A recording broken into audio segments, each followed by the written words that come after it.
Garrity, of course, in right field for Franklin. He's contributed nicely this season. There's another ball thrown by Ritchie.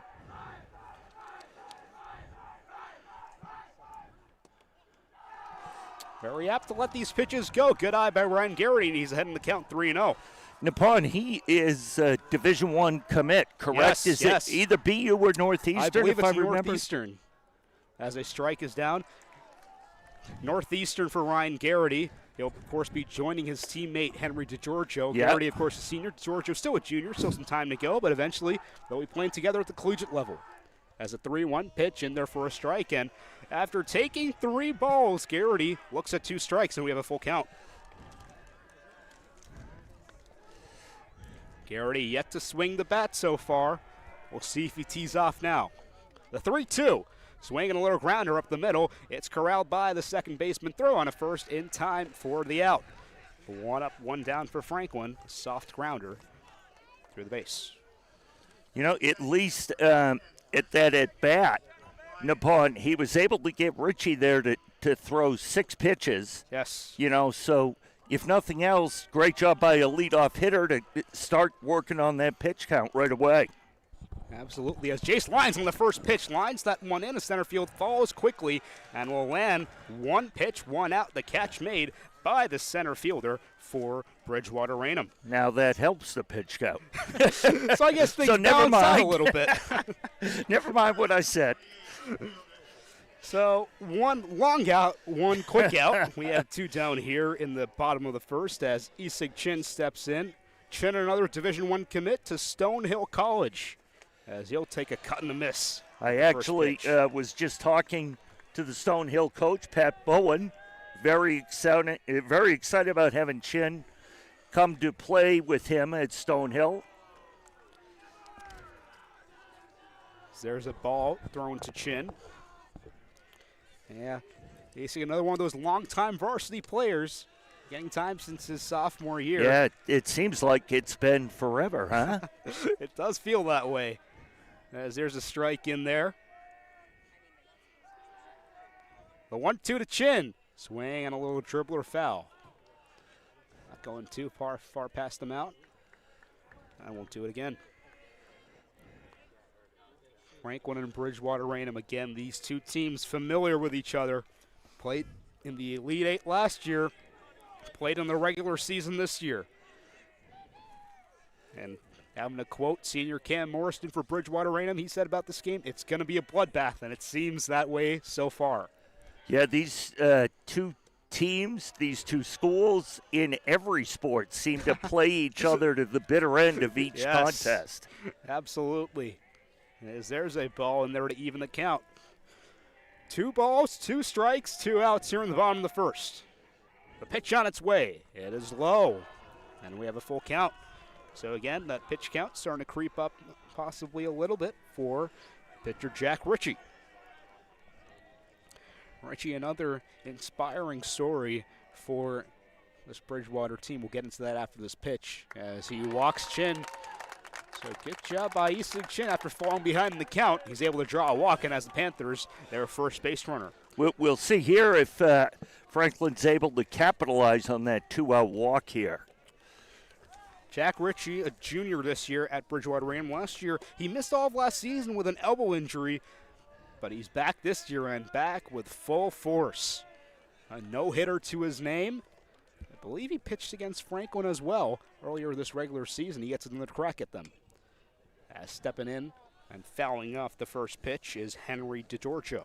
With that foul ball coming our way, Nippon, just a reminder, your number 1 priority is to push me out of the way because I can't move at my age. Well, so I forgot my glove this time, so no guarantee I can make it play the ball. Oh, you can. You've spent 4 years protecting me. I'm sure you can do it. There's a ball in there. We'll have our first mound visit of the game as the catcher for Bridgewater-Raynham comes and quickly conferences with Ritchie, make sure they're on the same page.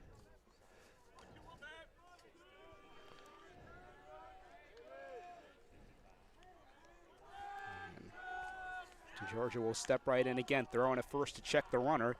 Franklin, of course, one of those teams that can beat you in any ways, and you have to watch out because if the moment is right, they will send their base runners all very quick. Yeah. Without a doubt.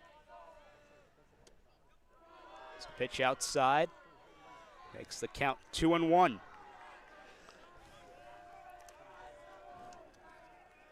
least so far in this inning, Nippon, the Franklin batters have displayed a good sense of what the strike zone is going to be tonight. Yeah, good discipline by Franklin so far. Swinging and fouling it off right there is DeGiorgio. It'll even the count in 2 apiece. The winner of this game will advance to the Final Four, where they'll take on the winner of number 4 seed Central Catholic versus number 21 seed Methuen. Methuen making an upset run all the way to the Elite Eight. We won't know the result of that game until tomorrow afternoon. There's a check swing. Call the first. Did he go? They say no. He held it up. And the count is full. 3 balls and 2 strikes. So 3 out of the 4 batters, or excuse me, 3 out of the 4 batters faced so far by Ritchie have gone to a full count. That's part of that is just being comfortable with what the umpire's strike zone is tonight, at least so far. 3 balls, 2 strikes. Runner goes. There's a swing and a line drive. It's going to slide the runner. Oh, what a catch. Oh, he made the catch at left field. He fell down prematurely, but held his glove up and corralled it in to end the inning. My goodness. Nippon, you could see the little divot out there in the outfield where the outfielder slipped. He started sliding and held his glove across his body back and was able to grab the ball. That's an impressive play.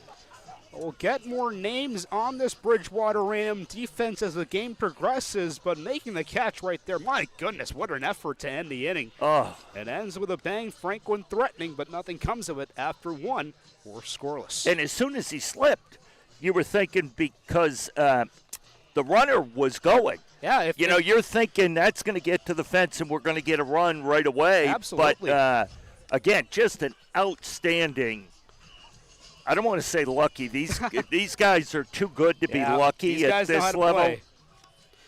But that's a great observation, Jay. As Chin was going, he had already reached second by the time the ball was in the air. If that rolls past, he's on his way to third. Might be rolling all the way home. Yeah. And Franklin may be on top. We'll see going forward how that impacts BR and see if the Trojans are able to capitalize or take the momentum of such a great play with them.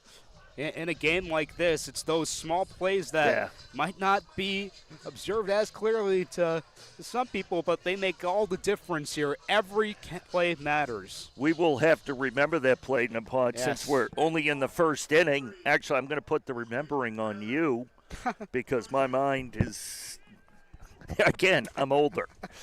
Sounds good. Well, we start off the top of the second here as number 23, the first baseman, Tyler Totocchio, steps in for Bridgewater-Raynham. Mucciaroni had smooth sailing in the first inning. He won 1-2-3 with a strikeout and 2 flyouts, and he throws a strike right in there.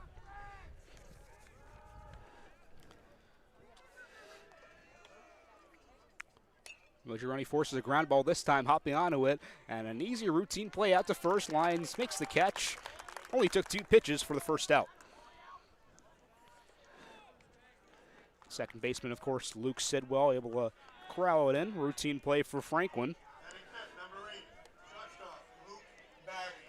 And so far, it seems like a classic Alfred Mucciaroni game. Pounding in strikes, forcing ground balls and fly outs, and hopefully a sign of longevity in this game. Right. As shortstop Luke Berry steps in.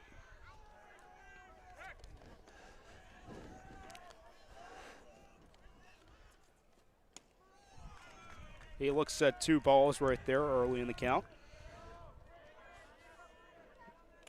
Berry was actually another one of these Bridgewater-Raynham players that can do it on the mound as a foul ball goes in our direction over our heads, out of play. Berry was tasked with protecting the 1-run lead that Bridgewater-Raynham had over Weymouth in the round of 16 in the top of the 7th. As he fouls off another pitch right there, evens the count up at 2 balls and 2 strikes. Barry had a 3-0 count on the potential tying run for Weymouth.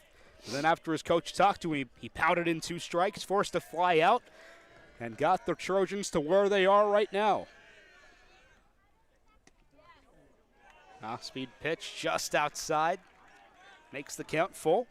He's Mucciaroni's working right around the edge of the strike zone there. Mucciaroni's trying to paint the corners. Here's a 3-2 pitch. Swing on a line drive. Again, our direction, but going foul, hitting the top of the fence on the third base line.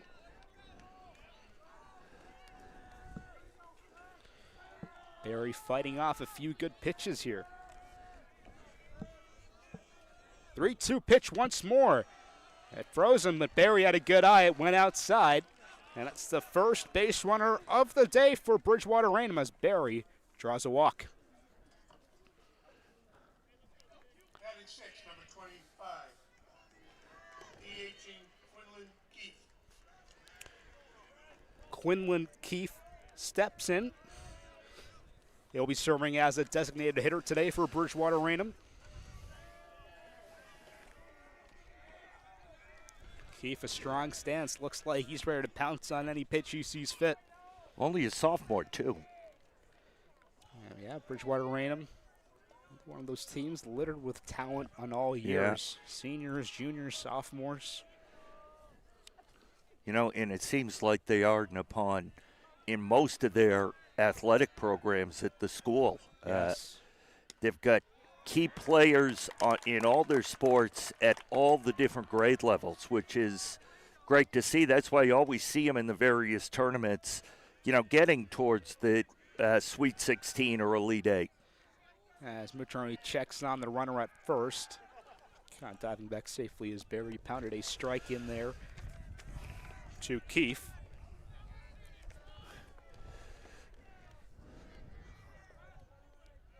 Comes home again. This is a high pitch. Runner at a leadoff. Looked like he might be trying to go. Of course, getting that first run in a game like this will be so important. With 2 great pitchers on the mound, some opportunities might not be coming. Opportunities might be very fortunate for both teams. Well, you go back to the play by BR in the first inning.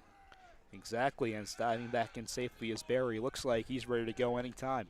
Geez, I love the fact that these players for Franklin have been coached. Looks like we're calling a timeout. You could see Jero's Ben going to back up Mucciaroni when the throw comes back to first base. That's something you don't even see a lot in Little League when they're teaching the fundamentals. Again, that's a next-level fundamental.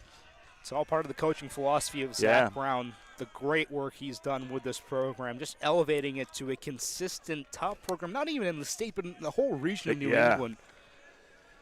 Rank 1 baseball. 2-1 here. Keith fouls it off. And you also have to give credit to his assistant, Brett Edmonds, who I believe last year was the assistant coach of the year. I believe you're right. I think that was nationally, or at least New England.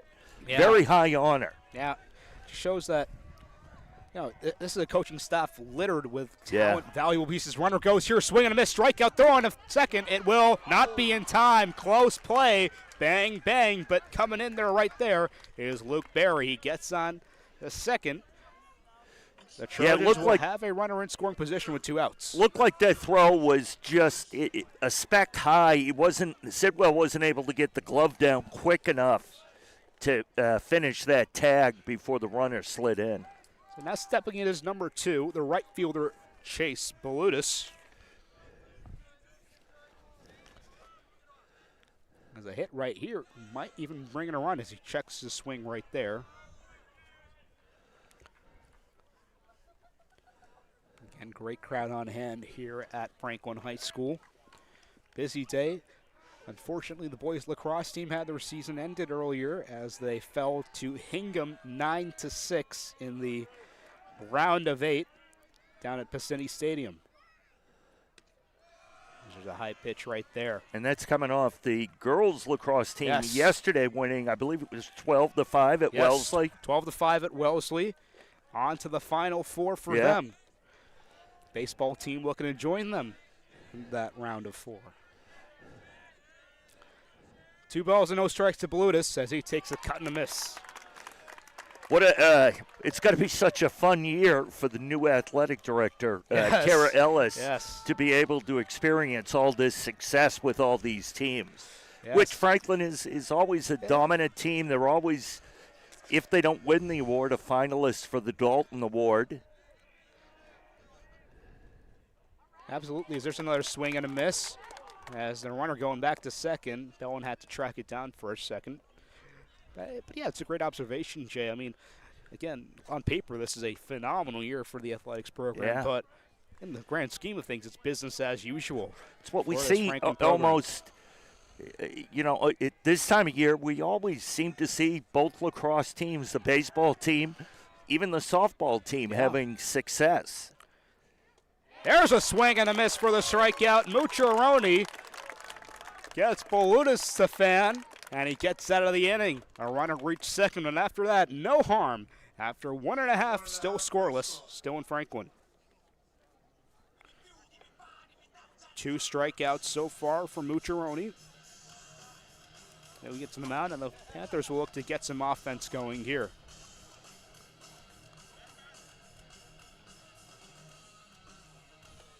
I love those white hats with the blue brim and the blue F.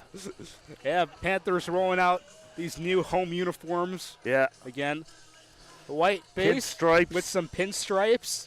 Pinstripe action, of course, the Carolina blue numbers, some navy blue trim.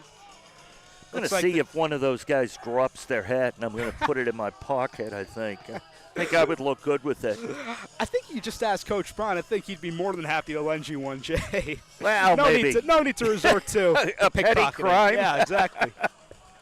Yes. Yeah, but it's more fun to live on the edge. Oh, absolutely. As the Trojans look like they're rolling with some pinstripe action as well in their road gray uniforms. Navy blue pinstripes, red lettering, red hats. Nippon, I've got to ask you, as you are a senior, plans for next year? Well, I'm not a senior, actually. I thought you were a senior. I finished my first year at college. I'm back for the summer. That's right. Yeah, okay. I'm getting old. No Where were you at school? I'm at NYU. That's awesome. Great school. And what are you studying? Business. Oh, awesome. How was your freshman year? It was great. Thanks for asking. Definitely an adjustment living in New York City, of course. Totally different than Franklin, huh? Oh, very different. Yeah. I mean, it's night and day when I come back here to visit. But I love it. I have a great time there, and I'm looking forward to going back. Well, we're lucky that you were available and willing and able to help us out when you did come back from school. I remember our chief cook and bottle washer, Chris Flynn, sending out emails to you looking for help. So we appreciate it. Always happy to help. Love doing games for Franklin TV as we get situated here in the bottom of the second. Ben Jarris, the third baseman, digs in for Franklin for his first at-bat. He falls behind in the count, 1-2. Still no score here. Franklin without a hit so far as well. There's a swing and a miss. He struck out. The catcher throws on a first in time to retire Jaros. Yeah, it looked like the catcher may have scooped that, and Jaros, just to play it safe, went down to first because you never know. These pitches are coming in so fast, you never know what the umpire's going to see or call. So Jaros retired. Now in stepping is Luke Sidwell. Sidwell, a member of this varsity team last year, primarily served in a pinch runner role as he lines that one straight to the first baseman. Bobble a little bit. Sidwell's speed is going to be in time. He's safe. The hustle by Luke Sidwell after the bubble at first. He ekes out a hit, and Franklin has a base runner. Want to see if the Bridgewater-Raynham pitcher is okay. He kind of planted one of his feet, and then the other one kind of slid out, and he was heading down to do a split there. Of course. Hope he's okay. Field a little bit wet. Yeah, still wet from a few showers we've had. Yeah. Thankfully, the sun's shining brightly now, avoiding any showers. It's tremendous how it has cleared up from what it was a couple hours ago. So our unofficial scoring will have that as a base hit for Sidwell. No error on the first baseman, Tyler Totocchio, as we have another mound visit. This time, Coach Connolly coming onto the mound. Again, Mike Connolly, a young coach, only his second year at Bridgewater-Raynham, used to play professional baseball for the San Francisco Giants, entered his career in 2018.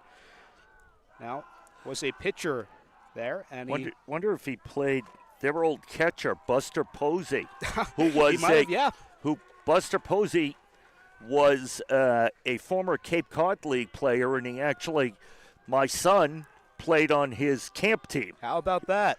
Yes, so, of course, that's my son's claim to fame, and that's my adjacent claim to fame. Well, again, a former pitcher, Connolly, he really loves to work with his pitchers. He empathizes the importance of getting strike one, limiting walks, and letting your defense help you out. All pointers which Jack Ritchie is trying to adhere to here. As Bellin will take a ball, and the count goes to 2-0. You also wonder if Coach Connolly was just making sure as well how that right leg might have been, because that was a leg that kind of slipped when he planted it. Another low pitch, and Bellin's ahead in the count 1-0. Sidwell at first. As I mentioned, Sidwell serving in that pinch runner role last year. Has some great speed. So he'll be looking to take off at any opportunity. 3-0. Bellin looks at a strike. Tyler Bellin, another one of these seniors, stepping into his starting role this year, replacing Joe Terrell behind the plate. As the throw in at first, Sidwell dives safely.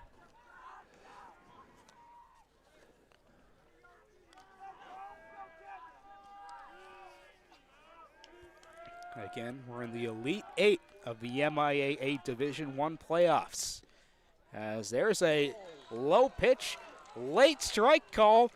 Bellin dropped his bat, thought he was making his way over to first, but the umpire says not so fast, and we have a full count.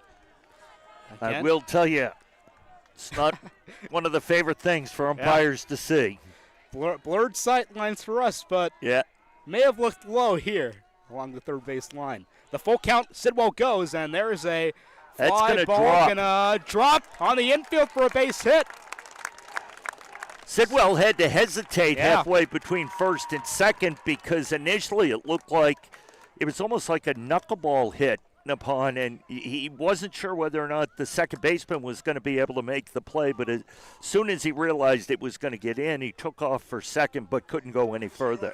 Yeah, well, it went so high but not very far, and again, with the sun and the angle that it is right now, difficult for the fielders to track down. Sidwell with a heads-up play to make sure he doesn't get caught with his hand in the cookie jar, but now Franklin has something cooking. Men on first and second. Only one out for the designated hitter, Ethan DePaulo. Just FYI, I finished all the cookies on my way here. I didn't have time to stop for dinner. Didn't leave any for me, because of the traffic. No, sorry. I see how it is. Here's the first pitch to DePaulo, off speed, and they're for a strike. An NYU student should be able to get his own cookies. Well, everything's better when it's free, right? As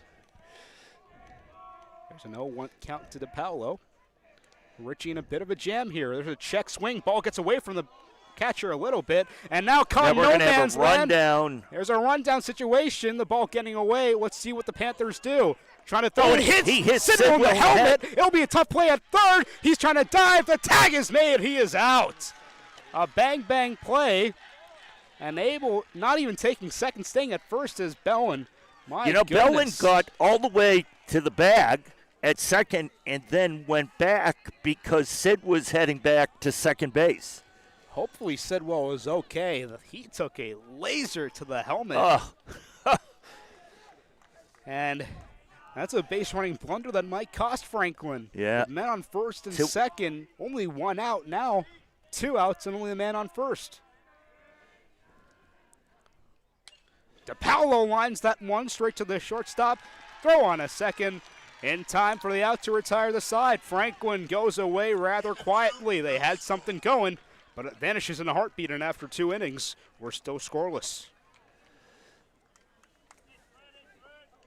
You you've had a couple of plays in each of Franklin's at-bats, Napon, that has gone, kind of breaks that could have gone either way with the fly ball catch out in left field, and then that play there could have gone either way. Both early have gone in the favor of BR. We'll see what kind of, if any, impact that has as we continue on. Again, BR, a team that has been in this position before, familiar territory. If you remember, Jay, they were in the Elite Eight against Franklin last year as a number 9 seed. Franklin, the number 1 seed. In that matchup last year, they fell 5-0. And Kent Morrison says, they want us back. We handed them their first loss of the year. We know it's not going to be easy at all, but I think we're ready. We know what we need to do. We know what we need to prepare for. And we need Red Nation, which is the BR student section, to come out and support us. Napon, I've got to say, it's, as I said before, it's fun to be doing a game with you again. It has been a while. Yes. And to that effect, or I don't know if that's even close to the right word. I was never a good student.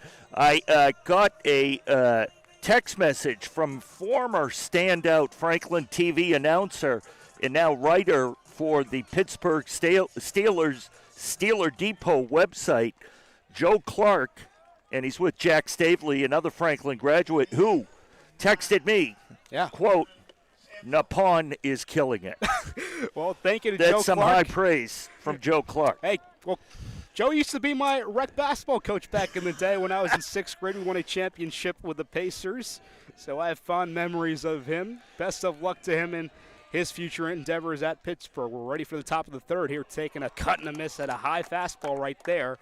There's the Bridgewater-Raynham player, Evan Samsell. Also got a text from the Bono family in Franklin, who was watching, following the game on Game Changer, but then heard that you and I were doing the game, and they switched over to our coverage. So said it's a can't-miss booth. Yeah, well, we'll see about that. 0-2 count here on Samsell. Mucciaroni's got him guessing.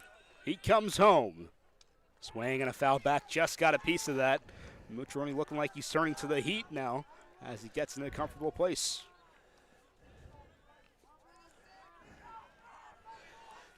Mucciaroni, his entire motion is so relaxed. Exactly, as there is a swing and a miss at a ground ball. Bellin throws to lines on first to retire Samsell. Loved the way Bellin on that play. The ball did hit the ground. He knew he had to make a play to first, and he steps about 3 or 4 steps outside the baseline so the runner can't impact his throw, and he makes the throw easily to retire the runner. Well, now we have the identity of the mystery left fielder who made that phenomenal catch in the bottom of the first inning. That is Kevin Doyle, batting 9th for Bridgewater-Raynham. He'll look at a ball. Mucciaroni again, a senior taking his talents to UMass Lowell, a great Division I program. And there's a high fastball. It's so impressive the number of D1 athletes Franklin has, not just on the baseball team, but in all the programs. For sure.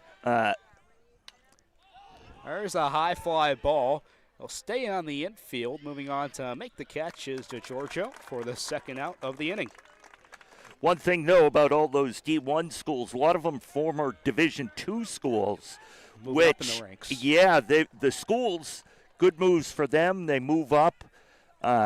There's more they can do with the athletic programs, but it has kind of lowered the opportunities for local players to play Division II ball. Sure. There just aren't as many schools, and that's in all sports.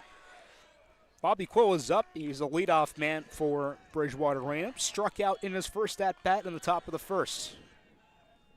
Mucciaroni working quickly. There's a line drive to Giorgio, gathers in. Throw on a first. It is close play, but in time to retire the side. Another 1-2-3 inning for Alfred Mucciaroni. And Franklin heads to the bottom of the third. No harm, no foul.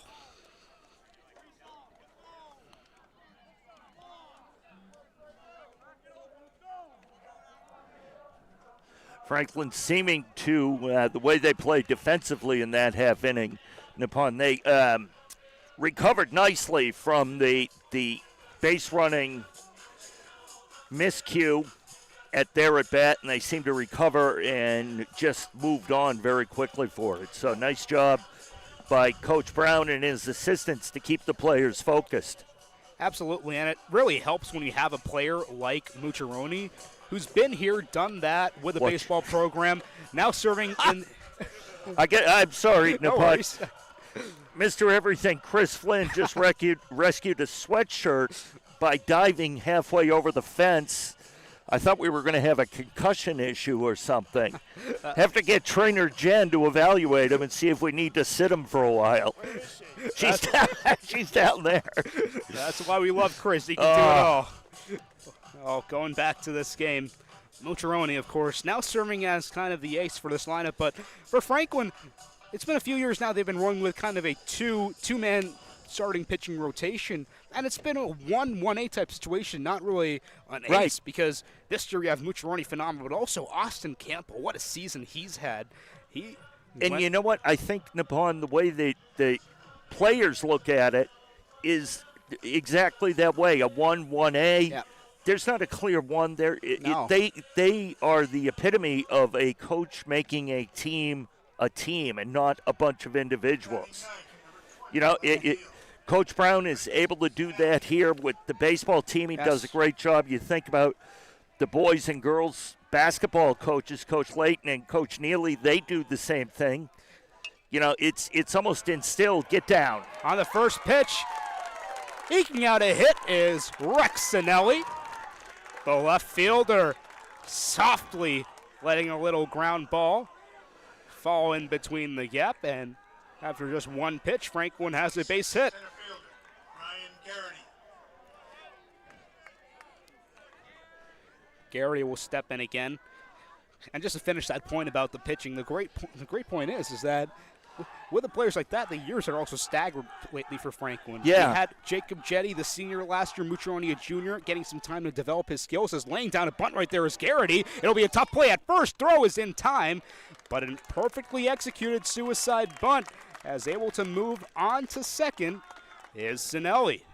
The spin on that bunt almost looked like it might have gone off his foot, but a well-placed bunt, just maybe not out far enough from the plate. Franklin familiar with using the suicide bunt. They did the same thing in the Elite matchup last year. It was Ben Jaros who laid it down, allowing a run to score, making it 3-0 again. The absolute arsenal of tactics that Franklin has to their hands to score runs and get wins. And now a great opportunity for Jace Lyons. Runner in scoring position, only one out. On the first pitch, line drive, off the glove and into left field for a base hit. Rounding second, heading to third is Sinelli. Oh, no. He takes a wide turn, will stop there. what? Lyons on a first base. Men on the corners with only one out. Sinelli slowed down to get to third.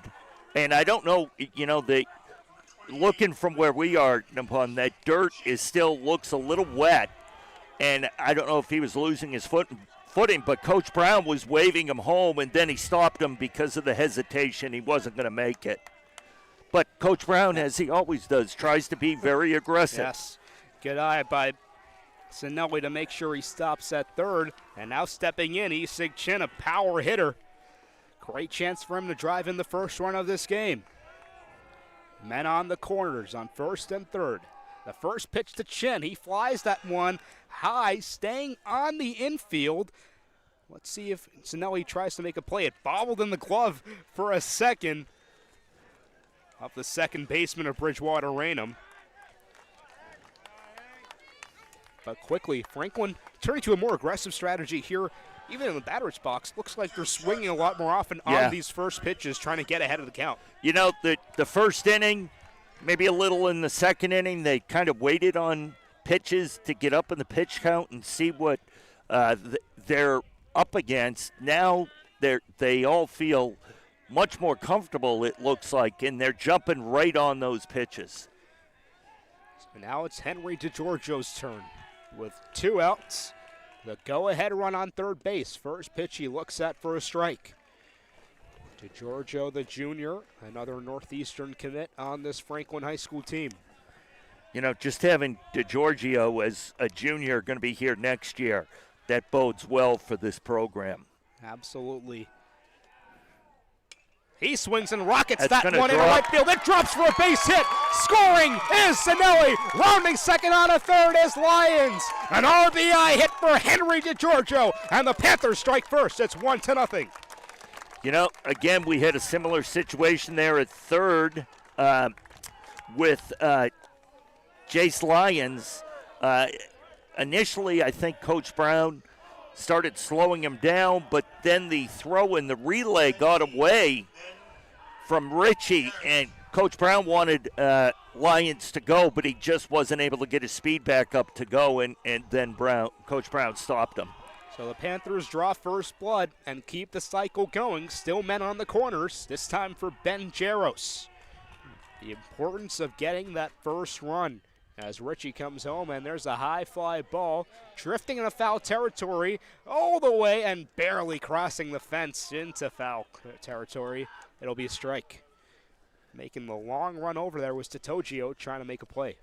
And Totogio would have had, that was a difficult play. That would have been an Yes. over the shoulder if he was able to grab it. But good job by him making that effort.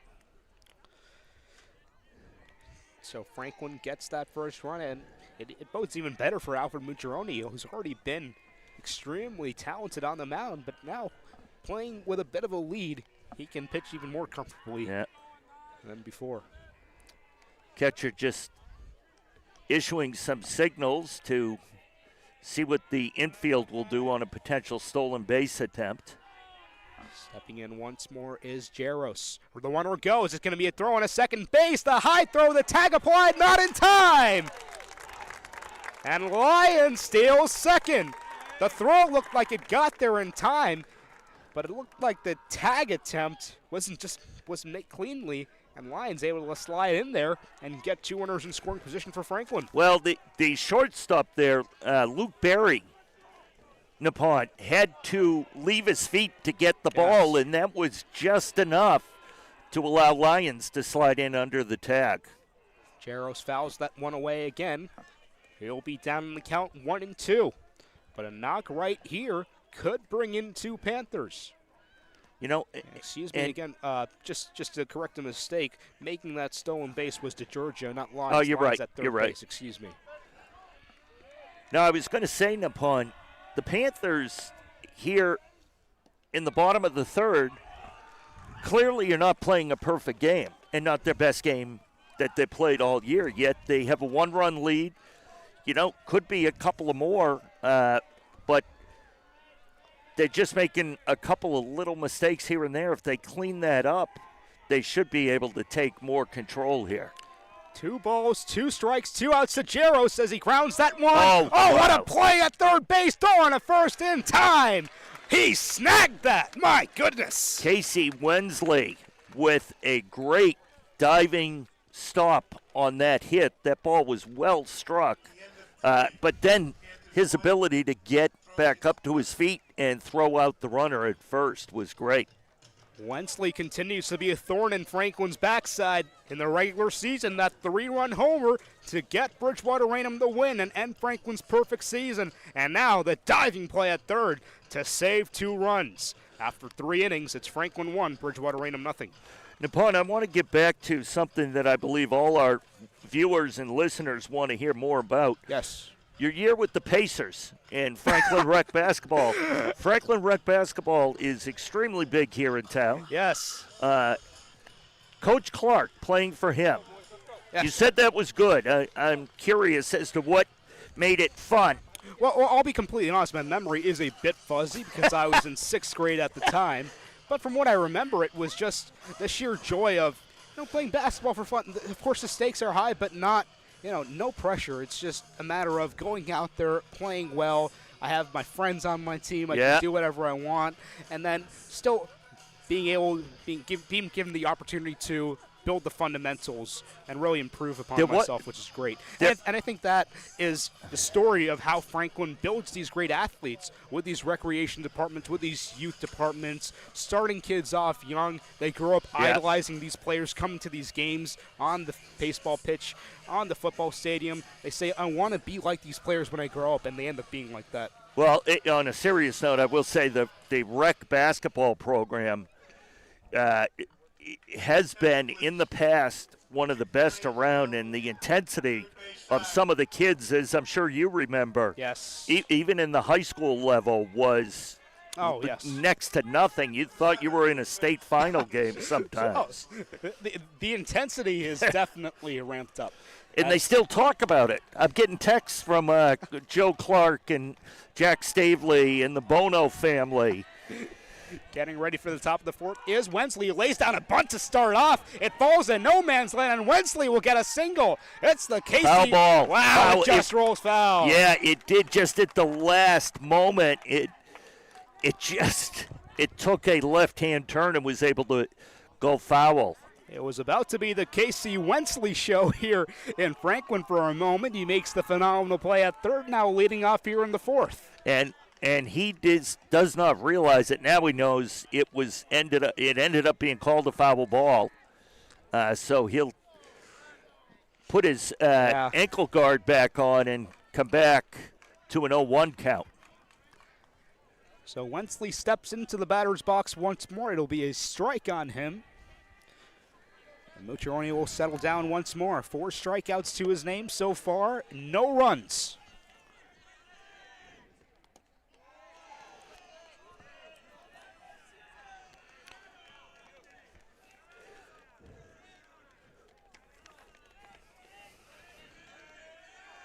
And no hits either, I believe, so far, as there's a foul ball. I think you're right. He has 2 walks, but yeah, makes I'd one like walk, yes. the way he pitches from the stretch. yes. Because that's where he's comfortable. And it doesn't matter whether there's a runner on base or not. The 0-2. Check swing. The pitch goes up high. Even the count. I think you see that more often with younger pitchers now, pitching from the stretch to all the batters. Here is Mucciaroni from the stretch. 2-2. Line drive into center field for a base hit. Corralled by Sinelli. So, after the bunt doesn't work, Wensley says, I'll rip one into the outfield. And he has the first hit of the game for the Bridgewater-Raynham Trojans. Number 5, catcher, Cam Morrison. Cam Morrison steps in. Who's that on the PA? Honestly, I It's could not not. tell you. It's not Coach Papa, Oh, I think, as I believe he's gone to Maine. yes. I think it's might be one of the parents. Maybe, yeah. I didn't. I wonder if it's Mr. Lyons. Could be, as there's Yeah. a throw I do see him over there. on to Wensley. Morrison flew out to center fielder Ryan Garrity. He tries to lay down a bunt too, but it goes foul. That'll be their first strike. So Bridgewater-Raynham trying to turn to the suicide squeeze strategy as well, doing anything possible to advance these runners and try and tie this game up.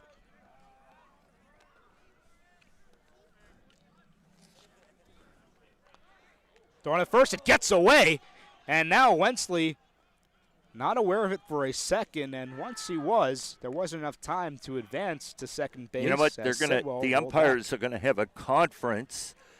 I wonder if they're gonna talk about interference on over there on that attempt.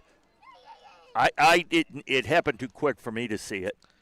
Oh, it seemed like a quick conference for the umpires. Of course, a 3-man crew now. 3-man crews for the rest of the way here in the playoffs as the games get bigger and under brighter lights. They want to make sure they get the calls right. Yeah, it looks like they're going to leave the runner there at first. I think there was a question if when the ball got away, Lyons Possibly maybe was interfered. in the way, Okay. yeah, of the runner heading to second. And good for the umpires, you know. Yes. He thought he might have missed it. He looks for help, and no one else had it, so. Again, a bunt attempt. It rolls foul this time on the first base side. So Morrison can try that bunt again, but he risks the chance. If it runs foul, it will be a third strike, and he will be out. You're getting the sense, Nippon, that both teams are well into the fact that this is not going to be a high-scoring game. Yeah, it seems like it's going to be a true pitcher's duel so far as Mucciarone steps off the mound. And they want to BR just wants to try to get that tying run close to scoring if they can't get it across the plate. Sun starting to settle behind the clouds here in Franklin as the 0-2 is up high for a ball. Great crowd on hand as we have the visitors lining their end, the Franklin faithful here on the third base side, and a lot of fans also packing the outfield fence. Yeah, the outfield fence, I'd say, is almost nice job there by Mucciarone. Mucciarone gets Morrison to fan and miss his 5th strikeout of the night and the first out of the top of the 4th. He had a big exhale after that strikeout. But it looks like out in the outfield, at least half the fence is covered, if not more. So a real good crowd here at the high school tonight. Tyler Totocchio is up in the cleanup spot. He looks at a ball down low.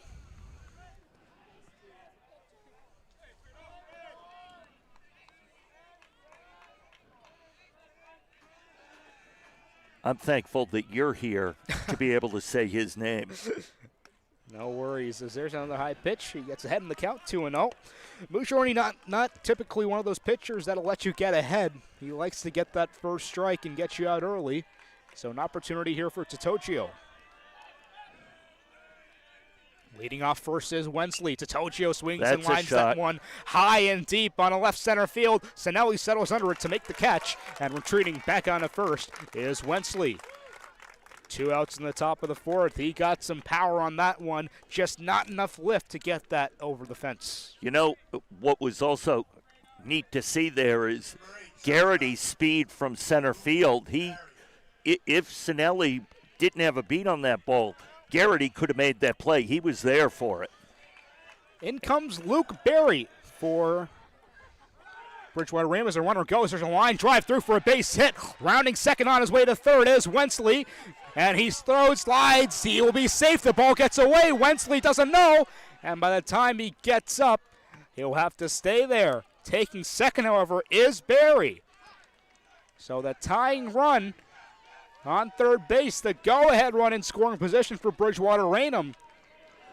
You know, I think that suspense mounting here in Franklin. One of the challenge there for Wensley, and I don't know if it was the attempted tag or the head-first slide, but it knocked his helmet over his eyes, and he couldn't see where the ball was.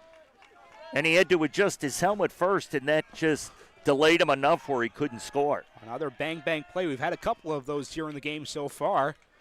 And now in position here to make things interesting, as looking at a strike right there is Quinlan Keefe, the designated hitter. He struck out his last time up. 2 outs, 2 men on. Couple of solid hit balls this half inning, Nippon. Yeah, the batter's starting to get some contact off of Mucciarone round. The 0-1 is low.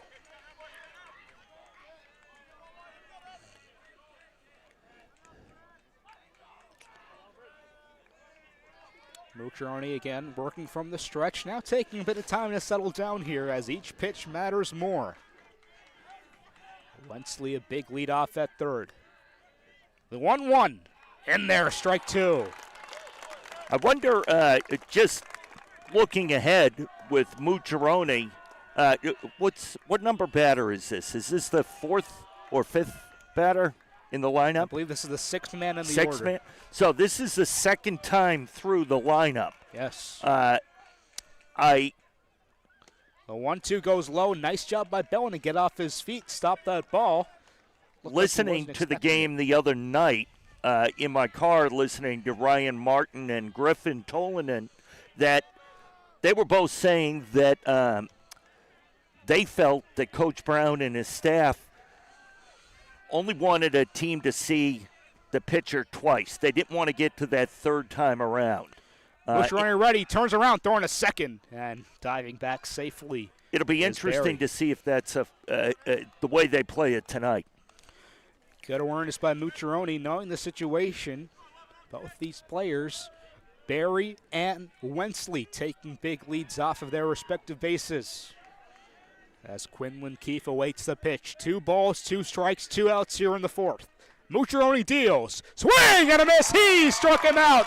He's fired up as he leaves the mound. A big strikeout for Alfred Mucciarone to get out of the jam. And Franklin still leads it 1-0 after 3.5. If Mucciarone keeps pitching like that, they'll let him go 3 and 4 times through the order if they need to. That is the 6th strikeout on the night for Alfred Mucciarone. He is wheeling and dealing right now. And Franklin takes their 1-0 lead into the bottom of the 4th inning. Now is a chance to get to let some more batters bat around for Franklin and get going. We did have another Elite 8 game in Division I earlier today. It was number 2 Taunton coming on top against BC High. The final score there 3-2. So Taunton, the same team that defeated Franklin in the state championship last year, a phenomenal game, 2-1, punching their ticket to the Final Four. Are we possibly headed on a collision course for a rematch of that? Possibly. I'm trying to watch right here. The plate umpire came up to Coach Brown and Coach Edmonds, and all of a sudden you see, oh, there we go. The Franklin players going out to get rid of the cups that have been pushed out of the fence.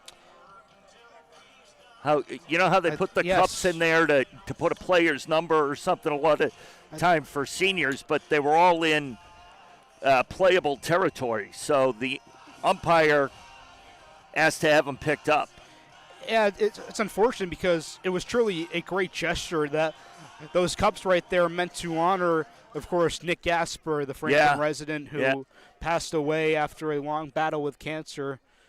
Looks like some of those cups in playable territory, so Franklin taking care of that. All the sports teams this year decided to dedicate their season to Nick, an avid member of the basketball and lacrosse community here at Franklin High School. Again, wishing his family all the best. Yeah, wishing him whatever strength we can send their way. Going through something you just hate to see people go through, but hopefully they realize the entire town is behind them and there for them if they ever need anything. It's been so great to see the community band together like this after such a tragic event. Yeah, and I'm sure at Neupon, when you were at school, you even were seeing things, getting information. That's one of the great things about this town. Here, the first leadoff man gets a dribbler through for a base hit. Luke Sidwell on base for a second time today. First time up, he hustled out a soft grounder on the first base side. This time, a little dribbler into the outfield. And it looks like we're going to have pitching change. Coach Connolly. He signaled with his right arm. Yeah, he's talking to the pitcher, Richie, right now. We'll see if he does make a move to his bullpen. I think I see someone coming. Yeah, Richie's heading to the bench, it looks like. So Richie is done. Yeah, Sid is going to come over and talk to the coaching staff.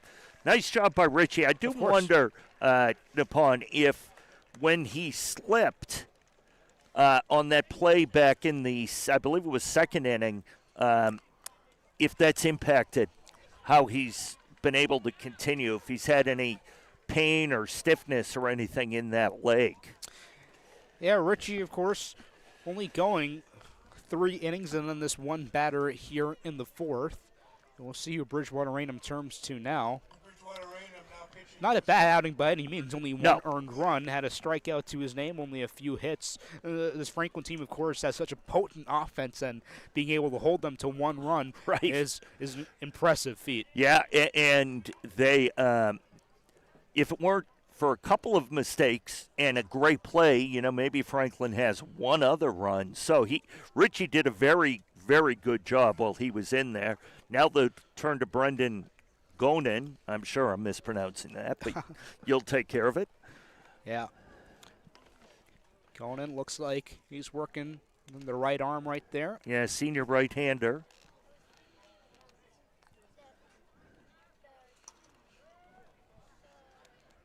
And the sun's behind the clouds, so Yeah, that we'll see how that impacts any glare or whatever. All the lights are on here. They have been. the first three batters Gonin will see will be Tyler Bellin, Ethan DiPaolo, and Rex Sinelli. That was kind of the end of the order, which got things started for Franklin. Well, that was Sinelli who got things started for Franklin at the last inning with that single. And then the suicide bunt from Garrity, followed by a single from Lyons, and then the RBI single from Henry to Giorgio. Brings us where we are today at Franklin 1, Bridgewater-Raynham nothing. So far to this point, definitely a program, Bridgewater-Raynham, that seems to be improving year in and year out. Yeah. Of course, they were in the same position last year. Final score ended up being 5-0. Definitely a closer game, it seems like, this year. I agree with you. And their program, like you said, keep getting better, having more success. They've clearly got some athletic talent on their team, and it seems like right now they've got a coach that is able to get those kids going. So Gonin will face his first batter in Tyler Bellin. We'll see some of his pitches, what he turns to. First will peer on is Sidwell and check him at first. Just about an hour played here in Franklin. We're in the bottom of the fourth inning. The Panthers on top so far, 1-0. A trip to the Final Four on the line for this number 1 seed.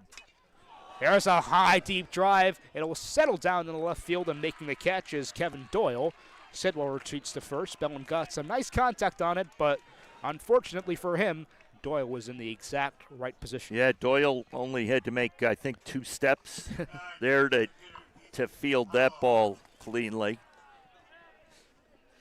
So a nice start so far for Gonin.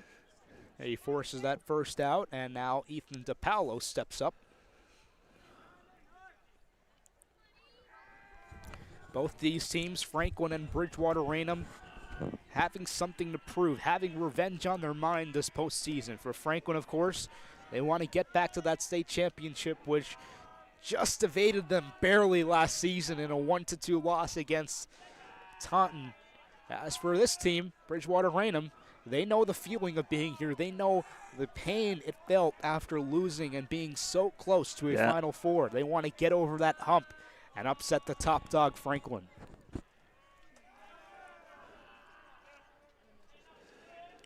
Sidwell goes, the first pitch here. The throw in a second. Sidwell slides in clearly, safely. What a great jump, great anticipation, and Sidwell steals second.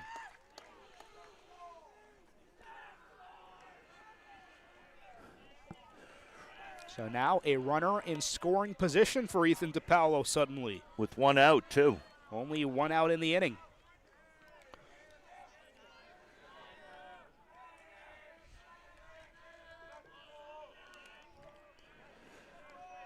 Sidwell leads off of second as well, takes the lead there. There's a grounder right to Gonin. He'll throw it on to first. Sidwell trying to go to third. He's cutting the run down, throwing a second. It is not in time. Just getting back in there is Sidwell.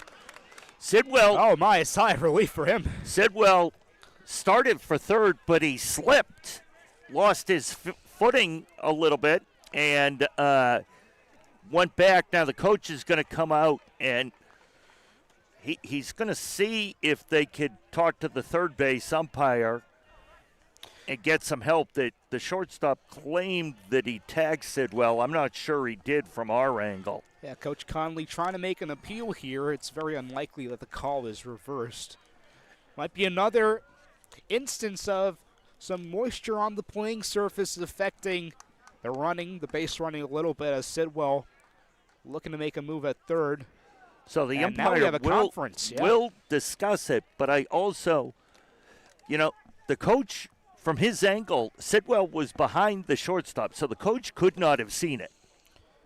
You know what I mean? He was Yeah. kind of straight-lined on it. No, that's good reasoning. I don't think the third base umpire had a good enough angle to be definitive to overturn it. And the call does indeed stand. Sidwell is safe at second. You think maybe with a little longer conversation, it might have been just that, hey, it looked like he may have tagged it, but I can't be 100% to overturn you. Yes.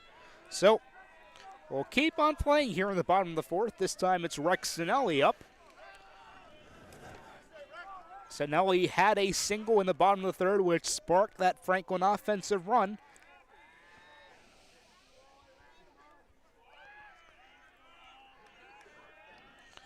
Sidwell again taking a big lead off of second.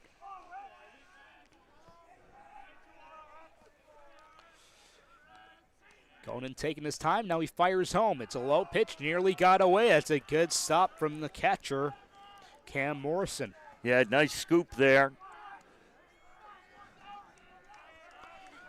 Pace of play definitely starting to slow down a little bit. Well, the importance of every runner and batter, I think, in a 1-0 game. Absolutely. So here's the 1-0. There's a dribbler on the third base side. Through! It stays fair. Foul, There's an foul. appeal. No, called Sidwell foul. falls. The plate umpire called it foul. So it is a foul ball. It was so close right It there. was. Wensley dove. It was tough to see whether it stayed fair past third base, then drifted foul, or was foul before. But So Wensley with a smile to his face. Yeah, it looked like it hit after it got past third base. It looked like it hit just on the foul side of the line, but all it needs to do is cross third base in fair territory, and it's fine. And the home plate umpire, as soon as it hit, threw his arms up to stop the play and call a foul. So 1 ball and 1 strike for Sinelli now. He grounds that one this time up the middle. Should be more routine play. A scoop and throw on a second. Nice scoop at first to make the out and retire the side. Tyler Totojo had to scoop that one out of the ground and retires the side. Franklin unable to score. That was a nice play by the infield there, by the Panthers. Yeah, it seemed like the shortstop or second baseman charging on to make that play, bobbled that ball a little bit, but he's able to get the throw off in time. And then as a result of that rush throw, it was low, and Totojo able to make quick work of it, retires the side. So we'll head to the top of the fifth. Bridgewater-Raynham down to their last 9 outs. Still trailing 1-0. Coach Brown out talking to the home plate umpire. I think he's still talking about that ball that went down the third baseline, because you see him pointing that way. I think he feels it crossed third base in fair or crossed third base, which is fair territory. It then hit just foul. Well, again, if we weren't working for Franklin TV, they could consult us because we had a perfect view of that ball. Yeah, oh, yeah. Again, to me, I'll say that it looked like it crossed third, then drifted foul. But right. I wonder, I'm not sure of the umpiring mechanics, whether that call is the home plate umpires or the third base umpires. But the third base umpire wasn't in a position because he was trying to avoid getting hit by the ball. Yes. Well, here in the top of the fifth, we'll have hitters 7, 8, and 9. Chase Balutis, Evan Samsel, and Kevin Doyle, neither of which were able to reach base their first time up. And it looks like Mucciaroni is showing no signs of fatigue so far in this game.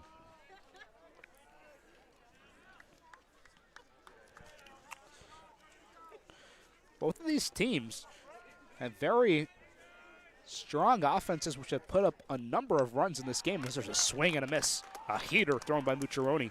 Franklin averaging about 6.7 runs per game, 5.7 for Bridgewater-Raynham. But it's the exact opposite of a run fest today, as there's another strike in there by Mucciaroni. Well, you can credit that, I think, on both sides, but to some real good defense being played. Yes. Had some great plays on well-hit balls today. All-around great game. The 0-2 for Mucciaroni, check swing in the dirt. He was able to hold up. Balutis struck out his first time up in the top of the second.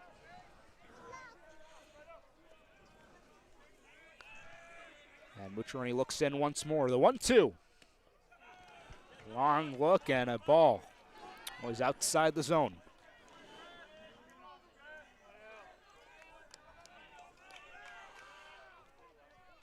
Now it's the 2-2. Swing and a miss. He struck him out.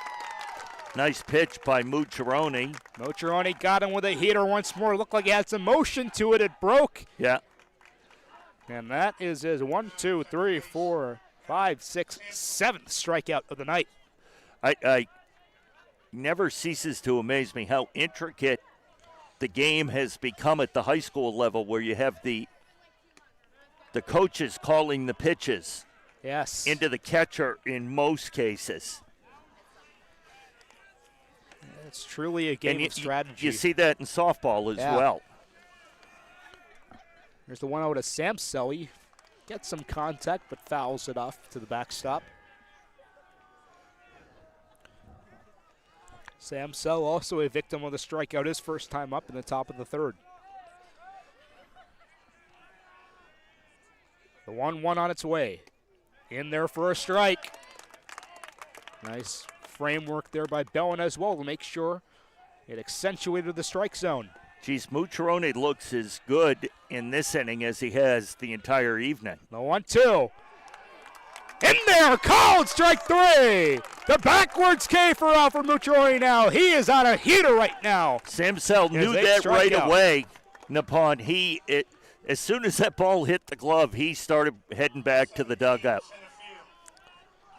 2 men up, 2 victims of the strikeout for Alfred Mucciarone. We'll see what fate Kevin Doyle has in store for him. He flew out on the infield his first time up. As the clouds start to loom again over Franklin High School. Hopefully not in a threatening manner of rain of any sort, as there's another strike in there.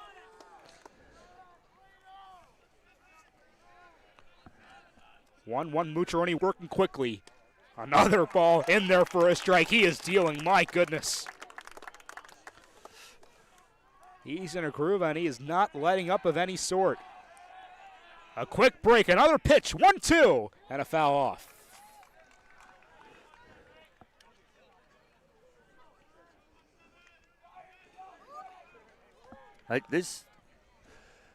Well, we'll see how he finishes with this batter, but I would argue this would be Mucciarone's best inning. Yeah, he is. He has been working like a machine so far as he finally takes a step off the mound to. It's the first time he's really hesitated, huh? Yeah. Well, here he goes again. The 1-2 on its way. Long look and a ball called. Had to be just outside. Look good from here. Yeah.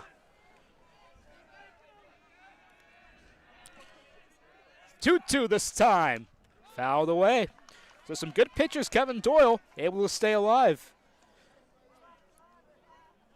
Not sure who it is, but the plate umpire, Napon, has been consistent. Yes. All night. You know, granted, we don't have the best angle of the plate, but he 2-2 high. He full. has maybe a tighter strike zone, but it's been consistent since the first inning, and that's all you can ask for. Well, now Doyle's battled back. The payoff pitch on its way. Outside, so Doyle fell behind. With a good eye at the plate, he's able to get out a walk and has the tying run on base for Bridgewater-Raynham. That pitch did look maybe a tad high, but a little outside. Bobby Quill steps in. He's 0 for 2. This is his third time up at the plate.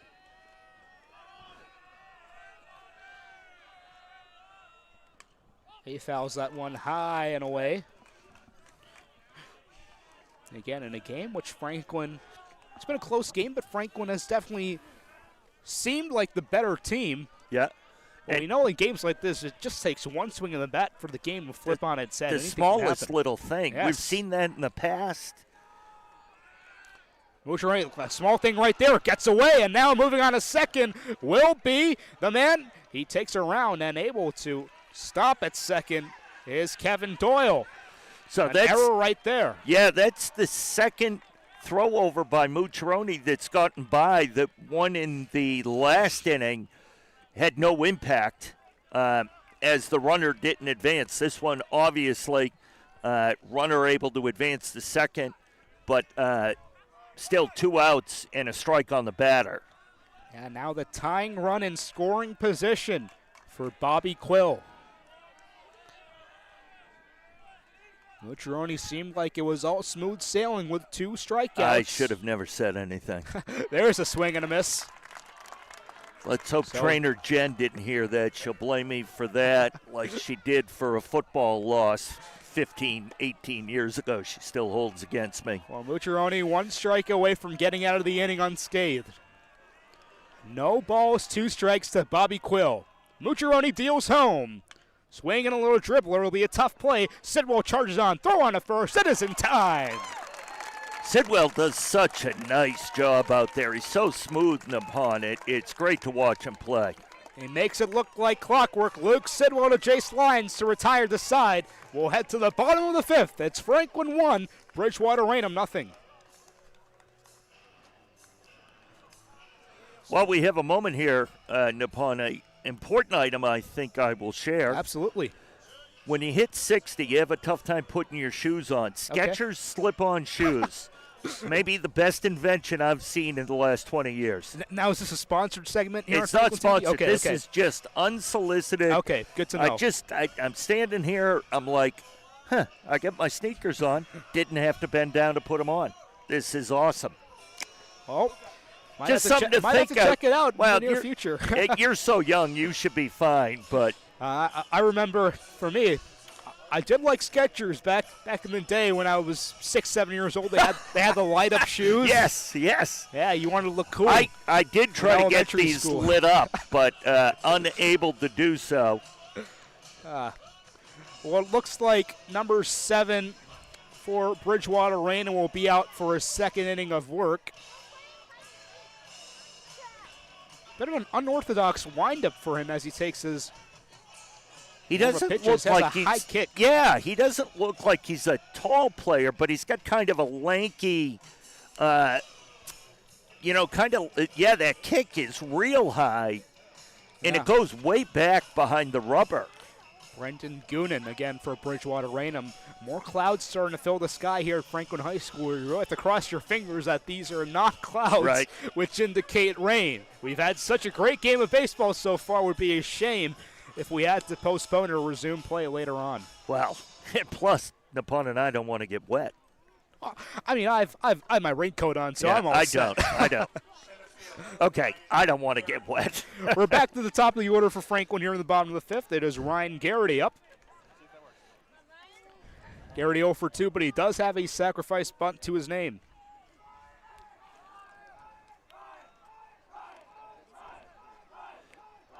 Garrity's such an important player for this team. A lot of their success starts with him. Another player, Ryan Garrity, this is his 3rd year starting on the varsity side. Yeah. Ever since sophomore year, he's been an impact player right away for this team. And you know what? I do think the Panthers. As there's a line driving down, left field. It's going to be fair for a base hit. Right on cue, Ryan Garrity showing his prestige. A base hit down in right field. Man on for Franklin. Franklin does have a handful of seniors who have been mainstays for 2 or 3 years. Yes. It'll be interesting to see how they move forward next season with some players that maybe haven't gotten as much playing time as these guys did when they were younger. Absolutely, but again, I alluded to this earlier in the game when you weren't here. Franklin, again, is a program that reloads, doesn't rebuild. Absolutely. They have this talent. Last year, they lost so many key pieces as well. Chris Good, Jack Marino, Evan Rader, Joe Sorrell. But again, like clockwork, here they are again. The transition seems almost seamless. You look at players this year like Luke Sidwell, who basically, as you said, was a pinch runner last year. Yes. This year, he's playing second base, starting, and it's like he's been starting all 4 years. And you're right, and Yes. that's the reloading that the Panthers do. Well, Jason Lyons is up to bat right now. He has a single. Garrity will take a step off at first. Panthers looking to get some breathing room for their pitching staff in the bottom of the fifth as Goonan will step off the mound, excuse me. I do wonder, I was saying to the Stonehill coach who's from Mansfield, what their basketball program is going to do after a couple of families send their last kid through. I wonder what we're going to do when the last Lions or Giroux graduates and we have no more from those two families coming through, because they've all made huge impacts. Yeah, well, for example, we had the last Luke Davis, of course. You're right. And then lacrosse and football, two-time Hockenrock League MVP for football as well. Played his last lacrosse game today. Such a great player, such a great family. The Davis, you know what? That's another one, and you don't hear as much about it because his spring sport is lacrosse, but he is an unbelievable lacrosse. Even people that don't know about it just know how good he is at that game. Exactly. I mean, he's good enough to turn non-lacrosse fans into fans. Yeah, just watching him play, yeah. It's electric. He'll be taking his talents to Boston University, of course. As Lyons fouls that one off, looks like, and they've got a piece of got either one the of them. catcher or the umpire. Hopefully they're both okay.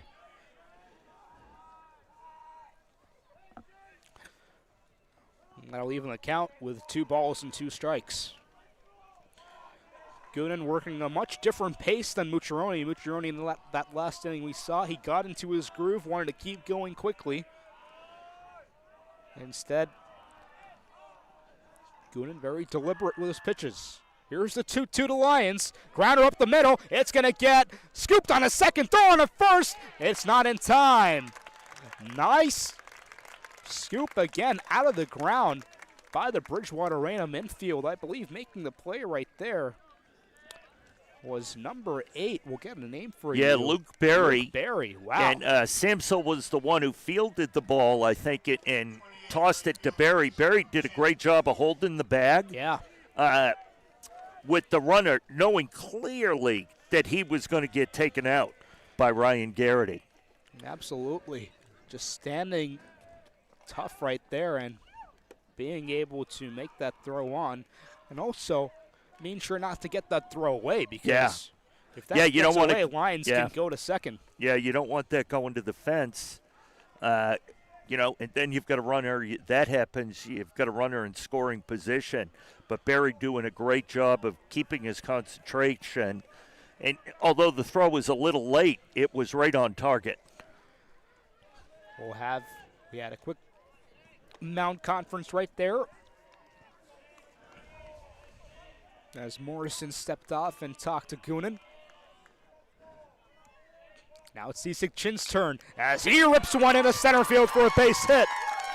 Isik Chin keeps the party going for Franklin. They have men on first and second with only 1 out.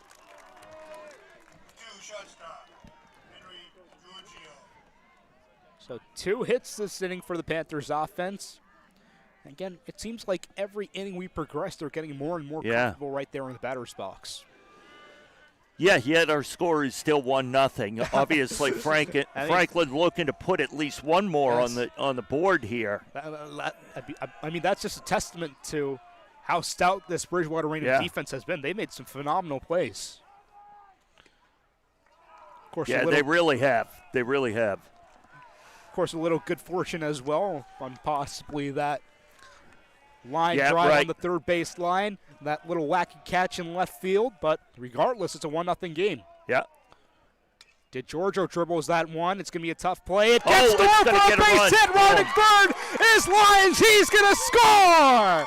It's 2-0 Franklin. That you could see Barry just so frustrated with himself as that ball, he went down to scoop it, and it kind of took an off hop and went over his shoulder and just, I'm sorry, that's Samsel, That's Sansel, over there. I'm sorry, at second. Worries. So Sansel got kind of handcuffed on that, and it just went over his shoulder. So again, Henry DeGiorgio making magic happen in the batter's box. Of course, the RBI credited to the error, but Giorgio was the man who got that pitch off. He's at first right now. Chin is at second. And now on the plate is Ben Jaros. Jaros looks at a strike. Still only one out in this inning, so could this be a sign of an inning where Franklin tries to break this thing open? Well, the game's got a sense if you could get one more run across, get a 3-0 lead. Yeah. Both teams haven't been able to do much. Here it took an error to get another run across. Again, Guinan comes home to Giorgio, a dribbler. This one's fielded more cleanly. Throwing at first, it is in time for the double play. What a play by Luke Berry, the gather on a second, and then the laser on a first to retire the side. What a smart play by Berry to take it to second on his own, so not worry about that transfer to Sensel, and then Sensel having to turn around and throw the ball. Berry was heading in that direction. A real nice play right there. So Franklin does come away with a run in that inning. A little bit more insurance, and look who's back for more. Alfred Mucciaroni trots onto the mound. He'll be going into the 6th inning. Just a little bit more insurance for him. Again, as much as it seems like Franklin has dominated this game, we can't breathe easy just yet. They had a 2-run lead going into the top of the 7th against Bridgewater-Raynham earlier this season. And what happened? A 3-run bomb by Casey Wensley. This team is not out of it until it is over with 3 outs in the top of the 7th.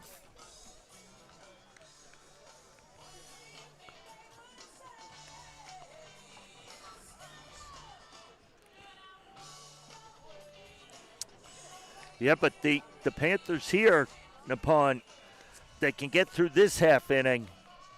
They're down. They've only got, I think at this point, you just keep track of the outs you have left, and you want to keep ticking one off every time a batter comes up.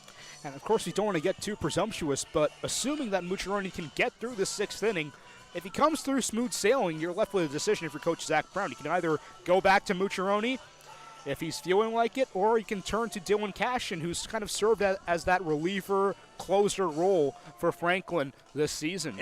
And as you say that, the backup catcher, let me just quickly look here. For the Panthers, number 11, I'm reading that wrong because 11's Mucciaroni. Well, regardless, we do have some action in the Franklin bullpen. Just now, as you were saying that, they just walked out. Yeah, stretching a little bit is Dylan Cashin. Again, the one thing I would say is, if I remember the schedule correctly, the winner of this has Sunday and Monday off. I believe the semis are on Tuesday.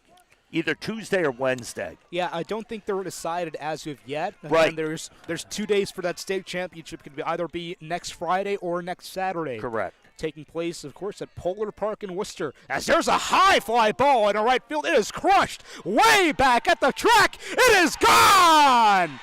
Just like that, Bridgewater-Raynham has a pulse. More than a pulse, they're back in this game. A solo shot by Casey Wensley. Been there, done that. And he cuts the lead in half. It's 1-2. Nice hit, man. He just glided that out of there. It was a smooth swing, not an overpowering. Caught it just right and hit it just a little bit off dead center field. Wensley might need a new nickname as the Franklin Killer. He's the one that hit that 3-run home run in the 7th, and he comes here to play today as well. A solo shot to lead things off in the 6th. We have a 1-run game. Franklin got a run in the bottom of the 6th. Bridgewater-Raynham answers. And looking at a strike right there is Cam Morrison. There's a swing and a miss. Mucciaroni trying to settle back into things, which is the most important thing at this moment, not to get phased, as we do feel a few droplets of water coming to the ground. That'll be something to keep an eye out for. Swing and a miss. Mucciaroni comes back with vengeance. He strikes out Cam Morrison, and that's his 9th strikeout of the night. Geez, what a recovery, huh? Yes. Nippon. And it was so quick as well. Yeah. He seemed unfazed. Totogio comes on. I mean, it seemed like Wensley had really sucked the gravity out of this whole atmosphere after that home run. This place went silent. But now a few swinging strikes. Totogio fouls that one off. He's quickly behind in the count, 0-2. So Mucciarone, again, responding nicely. Geez, Mucciarone, you got to give him a ton of credit for handling in such a tough spot the maturity of the player, handling that and just immediately changing his focus to the next batter. There's another foul ball behind the home plate and out of play. Count stays 0-2 to Cam Morrison. Mucciarone fires home. It is low. As we feel a few more drops. Yeah. We've got this one dark cloud that if it can just get past here, I think we'll be okay. There's a dribbler on the infield. It's going to be a tough play. It'll get through for a base hit. The tying run is on the bases for Bridgewater-Raynham. Tyler Totogio, a single. Sidwell was unable to get to it, went to the farthest part of the infield, right behind second base. He was able to knock it down at least, and we're going to have a pitch runner over there for BR. Yeah, we'll get you a name and number on that. As it seems like Cashin will get going more aggressively in the bullpen. One out here in the top of the sixth. Franklin has led this whole way. It was 2-0 after 5, and then the leadoff man in the sixth, Casey Wensley. A deep home run into right field. And now a single by Totogio. On the first pitch right there, looking at a strike, is Luke Berry. Berry, of course, he has to be credited with that phenomenal double play to end the inning as well, because Franklin had that offense going. And, I mean, how big is that double play now? Because huge. They'd save a few runs, as there's a low pitch. Rain starting to fall a little bit. It clearly, that double play, Nippon, saved at least one run. So we hope that this rain is something just passing by, not interfering with the game, as lying down a bunt right there. Jaros charges on, throwing to first. It is in time for the out, and now caught out of second. The throw gets away, and stumbling is Sinelli. Running on to third is the man. Garrity throwing to third, and he gets some time! What a great throw by Ryan Garrity. That throw, Nippon, could not have been better. It was waist high. This place has come to life, and for good reason. Ryan Garrity with a snipe shot at third to retire the side. He was Garrity through that. It was a no-hop, dead strike to Jaros. Jaros was able to get the tag down in what looked like an easy opportunity for the BR player. Pitch runner to get to third is shut down by Ryan Garrity and his fellow Panthers. Well, if you're a fan of fielding and defense, we have some gems for you tonight. What a play. That's the play of the game so far. It's got to be. If that throws a little off, if that throws not in time, you have the tying run at third base right there. Yeah. If that throws off, you have a tie game. Well, and we got to that point for Garrity to have the ability to make that play by the left fielder trying to go for the ball, and again, another player slips. It shows you there's still weather leftover, dampness from earlier today, and the little bit of rain we've got right now. The rain falling right now, of course, adding to that moisture, making conditions even more difficult. We'll see what the umpires decide. Of course, if Franklin can close this out, we'd only have 2 half-more innings left. Right. Franklin batting right now in the bottom of the 6th, and then Bridgewater-Raynham in the 7th. But right now, everything's up in the air. We'll tell you that. Thank you so much once again for joining us here on Franklin TV. It's been a phenomenal game. Nippon Goyle, Jay Horrigan, our producer, director, technologist, everything. Chris Flynn helping us out. A trip to the Final Four on the line between these two great baseball programs, Franklin and Bridgewater-Raynham.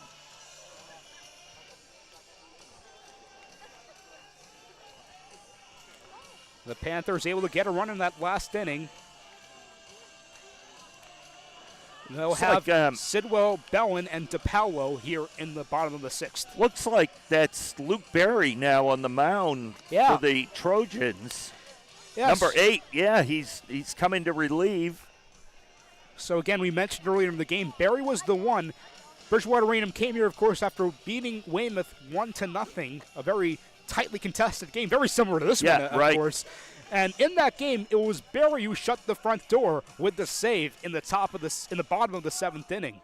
And number 28, Jack Ritchie, the starting pitcher, re-enters the game at shortstop. So Ritchie and Barry trading places from where they initially started off. Rain starting to foul down a bit harder here. Still very light.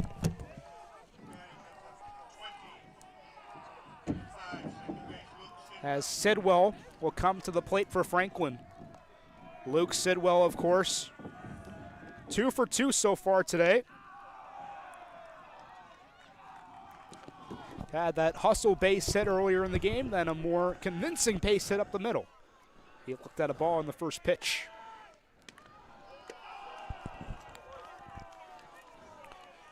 Two balls and no strikes for Luke Sidwell. Franklin looking to get some more insurance as we go to the top of the 7th. There's a third pitch in there. The Franklin dugout liking what they're seeing so far out of Barry. Of course, he's been thrust into a rather awkward position coming off of shortstop, only a few warm-up pitches. And he will walk Sidwell on 4 straight pitches to start things off. Not the start he wanted, but Franklin will take advantage of it. And if you're BR, Sidwell's not the player you want on first base. Not at all. He's one of the fastest players on the team. He's been all over the base path today. As Tyler Bellin steps in. Check on a first. Sidwell is safe. Wow. The amount of plays that we have had today, which aren't hits, that have affected the outcome of this game, have been absolutely phenomenal. Bellin squares up and charging on is Wensley. Zach Brown signals over to him. We'll see what his next move is. Yet to see a pitch so far, Tyler Bellin. He squares up and he misses. Was kind of a half square. He put his bat out to bunt, then he kind of pulled it back, then put it back out there. Not sure what the call was for him to do on that pitch. Again, Franklin's #1 priority right now is getting Sidwell to make the complete way around the bases. The infielder's charging again. He squares up. Beautiful play by Wensley. Throw on a second. It is in time on a first. We have a double play. My goodness, again the fielding. What a great play again by the BR defense. The BR defense today, Nippon, has been tremendous and has kept them in this game. In the blink of an eye, we have 2 outs in the bottom of the 6th again. Casey Wensley, we cannot emphasize how much he has played a role in this game. Right. If he did not anticipate that square up, charged on, was in the perfect position, and the bold throw on a second. Able to retire, too. Franklin started out with a man on first. Nobody out. Now, the bases are empty with 2 outs for Ethan DePaulo. Rain starting to fall a bit harder now. We have some wind going as well. But it seems at this point we might be content to see this one through as there's a strike in there to DePaulo. Yeah, I don't think this rain, even though there's the moisture already on the field, I don't think this rain is enough for it to alter the rest of this game.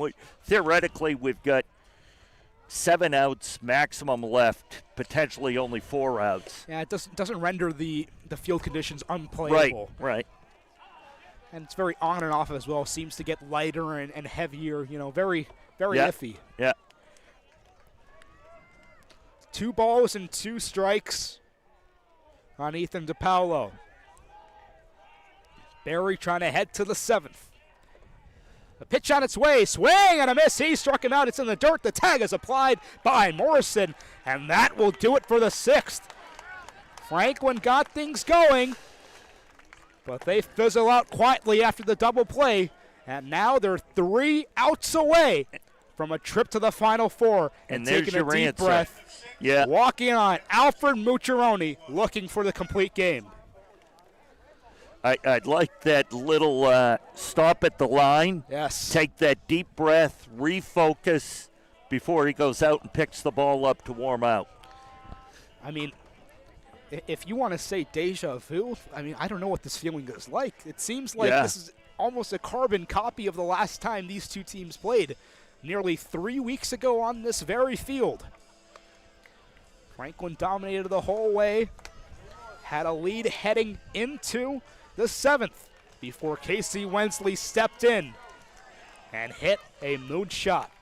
He already hit his moonshot today, so now it'll be up to others to try and tie this game up. For Franklin, they want to get things going quickly and end it quickly. The rain a little more intense. It's still not heavy rain. Still not heavy, but there's more of it. Exactly.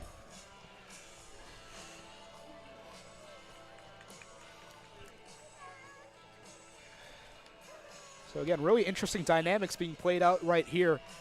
What a game this has been. It's been a great game. What a finish we're in for as well. Yeah. Both teams have played. Neither team has been mistake-free, but they both played very well. They both played their hearts out. Yeah. And that's, at the end of the day, that's all you can ask for. Any mistakes haven't been for a lack of effort. Yes. It's just been mistakes. Part of it. It's been poor execution. Yeah, and part of it, let's be honest, we've seen some kids slip. Yeah. Because of the moisture on the field. They can't control that. Exactly. And this is what you hope to see in a MIAA Elite 8 sporting event. Well, this is what champions are made of. In tight situations like this, able to shut the door. Can now for Mucciaroni and Franklin do that and head to the Final Four? We will find out right now. Stepping in to lead things off is a designated hitter, Quinlan Keefe. He struck out twice today. Mucciaroni's had his number. First pitch, a swing and a miss. Nice start for Mucciaroni. Sounds like you got a piece of that as across the plate. Unless we have pinch hitters, we will see Balutis and Samso after this, as there's a ball outside.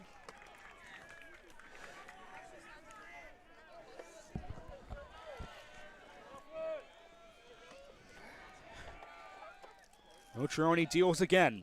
Swing and a foul back. We'll put him behind the count, 1-2. Have to keep an eye on Mucciaroni as the rain intensifies a little bit. How often he changes out on the baseball. Definitely getting stronger here. The 1-2 on its way. It's high. Nobody budging from the baseball field. Still a packed house here in Franklin, waiting to see the fantastic finish of this one. Franklin up 2-1. Swing and a miss. He struck him out. Mucciaroni gets the 7th going nicely. Now, a strikeout with 1 out.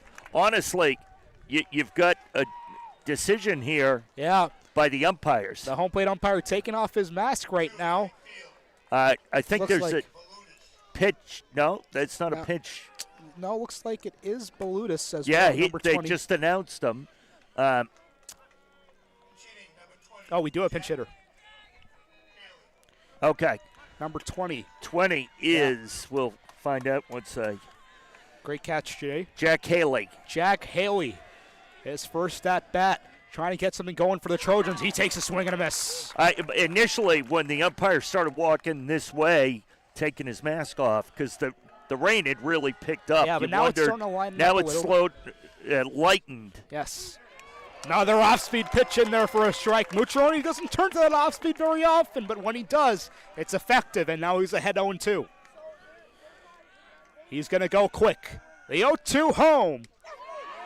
Call in there! Strike 3! Second strikeout of the inning for Mucciaroni, and Franklin is 1 out away from the Final Four.